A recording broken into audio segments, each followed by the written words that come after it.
sifflé nañ ko Niang bu Ndaw ak Armé bu Ngéwél Niang bu Ndaw ak Armé bu Ngéwél fii ci arène nationale dimanche 23 octobre 2022 Niang bu Ndaw moo yëkkati noonu loxoom takk bandeau bu weex bi ci loxo ci bopp bi Niang bu Ndaw Armé bu Ngéwél Niang bu Ndaw Armé bu Ngéwél dara xewagul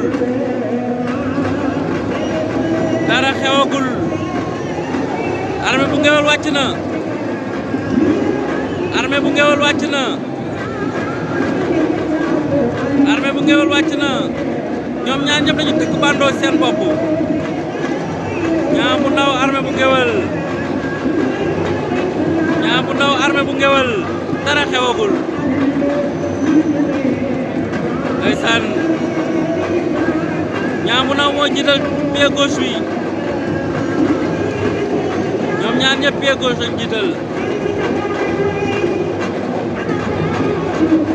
Niang bu Ndaw Armé bu Ngéwél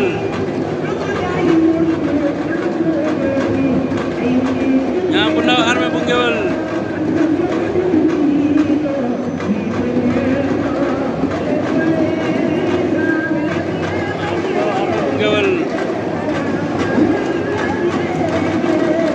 Niang bu Ndaw cokkaas na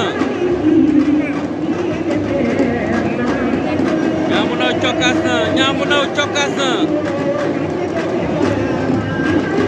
Niang bu Ndaw cokkaas na di gauche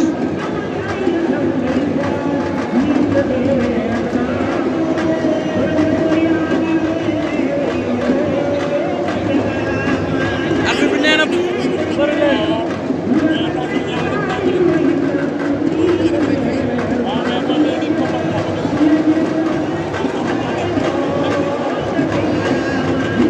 Niang bu Ndaw Armé bu Ngéwél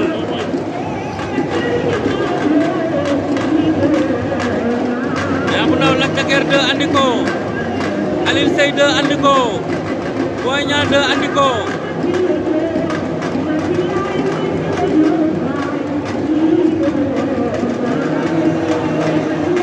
jàppante nañu Niang bu Ndaw jongle na ko Niang bu Ndaw daan na ko Niang bu Ndaw daan na ko Niang bu Ndaw daan na ko Niang bu Ndaw daan na ko Niang bu Ndaw daan na ko c'est l'avenir de la lutte c'est l'avenir de la lutte kii mooy Niang bu Ndaw oh oh stade bi yëngu na Niang bu Ndaw Niang bu Ndaw daan na ko Niang bu Ndaw daan na ko Niang bu Ndaw daan na ko as Abdou Bakhoum Niang bu Ndaw looy wax ci moom. waaw mais Niang bu Ndaw bëre na. waaw mais dama jàpp ne. Caatu Géwél. waaw xàmmeewuma ko tey parce que li mu bëre. à vrai dire daan na bëre lu gën a neex loolu. daan na gën a tey nag dafa déglu Niang bu Ndaw. waaw Niang bu Ndaw appliqué ci kawam. dama jàpp ne sax bu ñu xeexee mais ñoom ñaar. comme du ñu ay xeexkat. bëre nañu. Niang bu Ndaw yegg na ko mu sori daan na ko. Niang bu Ndaw fan la jëm. non Niang bu Ndaw actuellement nii jamono yii mu nekk nii. waaw ci xale yi nga xam ne nii. jàpp naa ne attention. ku mel ni combat ñoom soq bii. ku ci daan. waaw parce que war na mën a bëre rek. su ko xam ne kii mooy xale bi rek Parcelles Assainies. waaw Daw Sène. waaw ku mel ni Daw Sène Niang bu Ndaw mën na bëre rek. Ada Fass ak Zarko ku ci daan. war na mën a bëre Ada Fass. war na mën a bëre ak Ada Fass. jërëjëf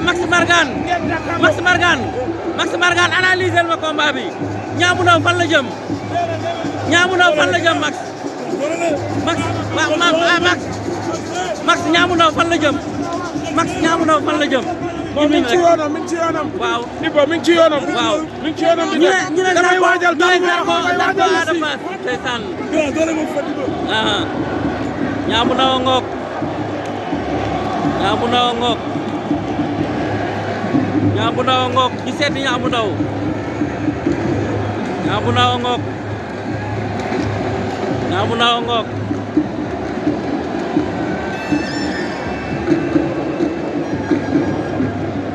Niang bu Ndaw a ngoog ndeysaan bismillaahi rahmaani rahiim Niang bu Ndaw a ngoog moo ngi saaban toog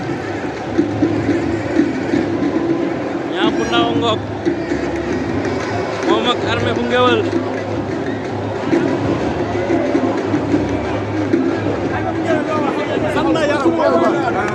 image bu rafet lii mooy sport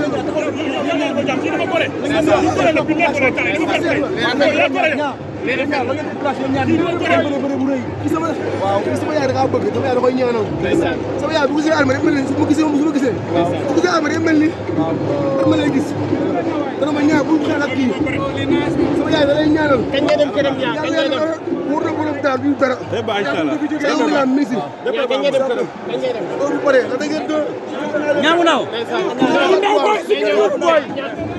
Ndaw yàlla yàlla fay cat boy Niang Ndaw yàlla yàlla fay cat Niang Ndaw yàlla fay cat boy Niang Ndaw man la Iba Kane Niang bëgg naa la boy Niang Ndaw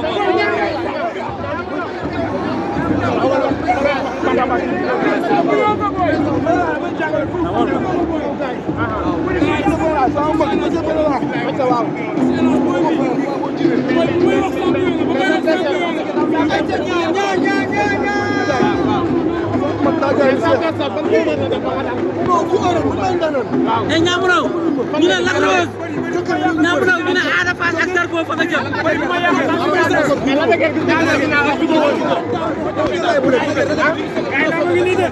Niang Ndaw